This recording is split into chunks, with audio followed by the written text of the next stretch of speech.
ನಮಸ್ಕಾರ ಸ್ನೇಹಿತರೆ, ಆಧಾರ್ ಕಾರ್ಡ್ಗೆ ಮೊಬೈಲ್ ನಂಬರ್ ಆ್ಯಂಡ್ ಅಡ್ರೆಸ್ ಹೇಗೆ ಚೇಂಜ್ ಮಾಡೋದು ಅಂತ ಹೇಳ್ತೀನಿ ಬನ್ನಿ. ಅದಕ್ಕಿಂತ ಮುಂಚೆ ಯಾರು ಹೊಸದಾಗಿ ಈ ವಿಡಿಯೋ ನೋಡುತ್ತಿದ್ದೀರೋ ಬೇಗ ಚಾನಲ್ ಸಬ್ಸ್ಕ್ರೈಬ್ ಮಾಡಿಕೊಳ್ಳಿ. ಹಾಗೆ ವಿಡಿಯೋ ಒಂದು ಲೈಕ್ ಕೊಡೋದನ್ನ ಮರಿಬೇಡಿ. ಆಧಾರ್ ಕಾರ್ಡ್ಗೆ mobile number link and address change ಮಾಡಿಸೋಕೆ ಯಾವುದೇ ಸೆಂಟರ್ಗೆ ಹೋಗುವ ಅವಶ್ಯಕತೆ ಇಲ್ಲ. ನಿಮ್ಮ ಮೊಬೈಲಲ್ಲಿ ಹೇಗೆ ಮಾಡೋದು ಅಂತ ಹೇಳ್ತೀನಿ ಬನ್ನಿ. ಪ್ಲೇಸ್ಟೋರ್ ಅನ್ನು ಓಪನ್ ಮಾಡಿ.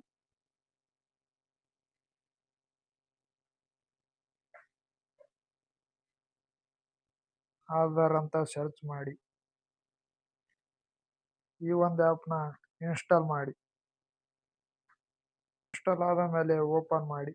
ಮಾಡಿದ ನಂತರ verify register mobile R email ID ಇದರ ಮೇಲೆ ಕ್ಲಿಕ್ ಮಾಡಿ.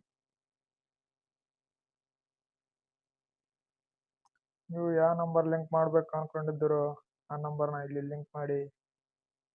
Enter the captcha code hockey submit ಮಾಡಿದ್ರೆ ಮೊಬೈಲ್ ನಂಬರ್ ಲಿಂಕ್ ಆಗುತ್ತದೆ.